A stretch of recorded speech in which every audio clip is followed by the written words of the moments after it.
ఎదురు దెబ్బలు తిని ఎన్నో ఆటుపాట్లు ఇచ్చేసి ఆయన జైలుకు వెళ్ళి వచ్చిన విజయవంతం ఇచ్చిన మన గాడ ఉపేందర్ గారిని మాట్లాడాల్సిన కోరుతాం.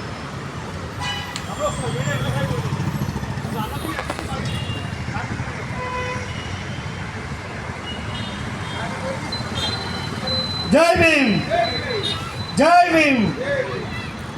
ఈరోజు అంబేద్కర్ జయంతి సందర్భంగా ముందుగా మా వాసులందరికీ శుభాకాంక్షలు తెలియజేస్తున్నాను. ఈరోజు చాలా సంతోషమైన దినం. ఈ అంబేద్కర్ జయంతి సందర్భంగా ఎంతోమంది ఇక్కడ హాజరై మనం మధ్యాహ్నం 1 గంటలకు మొదలు పెడితే ఇప్పుడు 5 కావస్తుంది. ఇంకా కూడా ఆ అంబేద్కర్ గారి ప్రసాదం ఎంతోమంది స్వీకరిస్తున్నారు.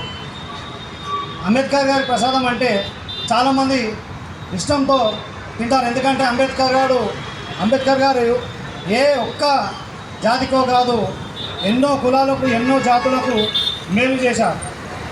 అది తెలియని వాళ్ళు ఏంటంటే ఓన్లీ ఈ కులం, ఈ మతం, ఈ వర్గం అని చెప్పేసి రాజకీయ నాయకులు వారి వారి స్వార్థం కోసం ఈ వర్గాలు డివైడ్ చేసేసి అందరి మధ్య చిచ్చులు పెడతారు. నిజంగా అంబేద్కర్ గారు ఆ రోజే అట్లా అనుకుంటే రాజకీయంగా ఎదగడానికే ప్రయత్నిస్తుండే. ఇంత పెద్ద ఒక చట్టాన్ని సృష్టించి దేశం మొత్తం ఆ చట్టాన్ని అమలు చేసే విధంగా రాజ్యాంగం రాశారంటే అతని యొక్క గొప్పతనం అందరికీ తెలియాల్సిందే. ఇప్పుడు కూడా చాలామంది మనలో ఎడ్యుకేషన్ లేక వెనుకబడి ఉన్నారు. ఆ ఎడ్యుకేషన్ ద్వారా కానీ రాజకీయంగా కానీ సామాజికంగా కానీ ఎదిగితే ఒక గాంధీది నోటుపై ఎట్లా పెడుతున్నారో ఫోటో, అలాగే అంబేద్కర్ కూడా పెట్టాలని చెప్పేసి అందరూ పార్లమెంట్లో ఎంతోమంది చేస్తున్నారు ప్రయత్నం. కానీ దాన్ని కొన్ని ఉన్నత వర్గాలు అది కాకుండా చేస్తున్నాయి. ఎందుకంటే మనందరికీ గొప్పవాడు, దేశానికి గొప్పవాడు, ప్రపంచంలో మేధావులలో మేధావు ఎవరు? మన అంబేద్కర్. అలాంటి మేధావిని మనం కరెన్సీ మీద పెడితే చాలా మంచిగా ఉంటుంది. కానీ కేవలం గాంధీ నోట్ పెట్టేసి అంబేద్కర్ని పెట్టకపోవడం ఇలా చాలా దుర్మార్గం ఇది. ఎందుకంటే రాజకీయం, ప్రతి ఒక్కరూ రాజకీయానికి లోబడి ఉంటున్నారు.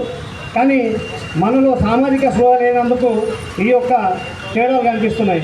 అందుకే అందరూ విద్య ద్వారా ముందుకు పోతే సామాజిక స్పృహ వచ్చి అందరూ ఎదిగి ఎలా ముందుకు పోవాలో అందరికీ కూడా ఆలోచన వస్తుంది. కాబట్టి అప్పుడు ఆ అంబేద్కర్ తత్వాన్ని ముందుకు తీసుకుపోగలం. ఇంత పెద్ద రాజ్యాంగాన్ని సృష్టించిన అంబేద్కర్ ఆయన నోటిపైన ముద్రించకపోవడం ఇది మరి మన ఎడ్యుకేషన్ ద్వారా దెబ్బపడుతుందా, లేకపోతే రాజకీయం ద్వారా దెబ్బపడుతుందా, కొన్ని ఉన్నత వర్గాల ద్వారా దెబ్బపడుతుందా, ఇది ఎంతమంది చూసినా మనం ముందుకు తేలకపోతున్నాం. కానీ ఇప్పుడు రోజులు మారాయి, అందరూ చదువుతున్నారు, అందరికీ అవగాహన వస్తుంది. ముందు ఈ యొక్క సిస్టంలో మార్చే రోజు వస్తుందని నేను కూడా ఆశిస్తున్నా. ఆ రోజుల్లో అంబేద్కర్ గారు ఎంత కష్టపడ్డా కానీ కూడా సరైన డబ్బులు లేక చదువు ముందుకు పోలేకపోతుండే. ఇప్పుడు కూడా చాలామంది పేదవారు వారి యొక్క చదువును ముందుకు తీసుకోలేకపోతున్నారు. ఎందుకంటే ఎడ్యుకేషన్ చాలా భారం అయిపోయింది. ఇప్పుడు చాలామందికి ఎంత కష్టపడ్డా కానీ కూడా ఫీజులు కట్టలేని పరిస్థితి, కష్టపడే టాలెంట్ ఉన్నా కానీ కూడా ఫీజులు కట్టలేని పరిస్థితి. ఇలాంటి వారు అందరూ కూడా అంబేద్కర్ని ఆదర్శంగా తీసుకొని కష్టపడి చదివి ముందుకు పోవాలి. నిజంగా మంచిగా చదివే వాళ్ళు ఉంటే వారు ముందుకు వస్తే ఎవరి ద్వారానైనా వారికి విద్యా సహకారం చేసి ముందుకు తీసుకోగలం. నిజంగా చదివే వాళ్ళు ఉంటే ఏదైనా సహాయం ఎవరైనా చేస్తారు. ఫస్ట్ మన లోపల టాలెంట్ ఉండాలి. టాలెంట్ ఎవడబ్బో సొత్తు కాదు, ఎవడో క్రియేట్ చేస్తే వచ్చేది కాదు. వాని inner feeling, it's a potential power, లోపల నుంచి వచ్చే ఫీలింగ్. కాబట్టి టాలెంట్ ఉంటే ఎవరైనా సహకరిస్తారు. ఆ టాలెంట్ను పెంపొందించుకోవాలి. అంబేద్కర్ గారికి ఎవరో చెప్తే సామాజిక స్పృహ రాలేదు. అతను విద్య ద్వారా అంత గొప్ప నాలెడ్జ్ సంపాదించాడు. మనం కూడా మన పిల్లలకి మంచి విద్యను అభ్యసిస్తే పిల్లలు కూడా ఎదిగి సమాజానికి ఉపయోగపడతారు. కాబట్టి ఇప్పుడున్న పిల్లలకి అంబేద్కర్ ఆశయాలు తెలియజేస్తూ అతని యొక్క కష్టాలు ఏ విధంగా పైకి వచ్చాడో, ఆ రోజుల్లో వర్గపోరు ఎట్లా ఉండే, ఇప్పుడు ఉన్న సిచ్యువేషన్ ఏంది అని చెప్పేసి ఇవన్నీ తెలియజేస్తూ పిల్లల్ని ముందుకు తీసుకుపోవాలి. అందరూ ఈరోజు మా అక్షగూడలో కూడా ఇంత మంచిగా అందరూ ఒక ఏకతాటిపైకి వచ్చి ఈ యొక్క కార్యక్రమం నిర్వహించడానికి అందరూ కృషి చేసినందుకు కూడా చాలా సంతోషం.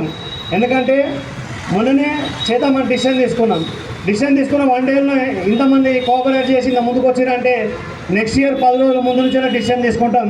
ఖచ్చితంగా ఈ యొక్క కార్యక్రమం ఇంకా పెద్ద ఎత్తున అవుతుంది. ఆ రోజు ఇంకా మేము చాలా గొప్ప చెప్పుకునే విషయం, ఒక్కసారి అనుకుంటేనే ఇంత ముందుకు వచ్చినాం. ఒక 1000 మందికి భోజనం పెట్టగలిగినామంటే 10 రోజుల ముందు అనుకుంటే 10,000 మందికి కూడా భోజనం పెడతాం. కేవలం ఒక అంబేద్కర్ గారి గొప్పతనం. ఈరోజు దేశం మొత్తం అంబేద్కర్ గారి జయంతి ఎంత గ్రాండ్గా చేస్తున్నారంటే ఏదో మామూలు మాట కాదు. ఆ రోజుల్లో అతను అనుభవించిన ఆ పేదరికం, ఆ అంటరానితనం, ఎక్కడ పోయినా కూడా కనీసం ఒక నీళ్ళు కూడా పోసేవారుగా దాహం వేస్తే ఒక చదువు కూడా రూమ్లో నుంచి బయట కూర్చుండబెట్టి చదివించేవారు. అతను ఎంత టాలెంట్ ఉంటే బయట ఉండి కూడా ఆ చదువును గ్రహించిండో ఇది పిల్లలకు తెలియజేయాలి. ఏకాగ్రత ఉంటే ఎక్కడున్నా కూడా ఆటోమేటిక్గా చదువు వస్తుంది.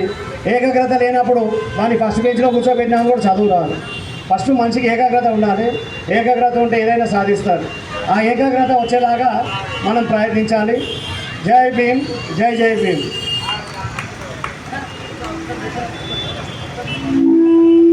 ఒక్క నిమిషము, మనకు కొంతమంది దాతలు కూడా సహకరించిన వాళ్ళు చాలామంది ఉన్నారు. ఒకటి ఫస్ట్ ఎవరైతే 150 కిలోల బియ్యం ఎవరైతే గౌడు ఇచ్చారో వారికి మనం అందరం కూడా ధన్యవాదాలు చెప్పాలి. ఎందుకంటే అతను 150 క్వింటాల బియ్యం ఇచ్చినందుకు ధన్యవాదాలు. తర్వాత ఇంకొక వ్యక్తి 5,000 రూపాయలు ఇచ్చిండు, ఆయన కూడా ధన్యవాదాలు చెప్పాలి. ప్రతి ఒక్కరు కూడా 1,000 రూపాయలు, 500, 2,000, 3,000 ఇట్లా ఇచ్చిన వాళ్ళు కూడా చాలామంది ఉన్నారు. అది కొద్ది షార్ట్ టైంలోనే దాన్ని మేము ఇట్లా చెప్పినామో లేదో అది నిజంగా కూడా ఇతనికి తట్టుకోలేదు. ఇతను ఏమంటున్నారంటే నాకు ఇది అవుతుందో కాదో ఏమై అనవసరంగా దీన్ని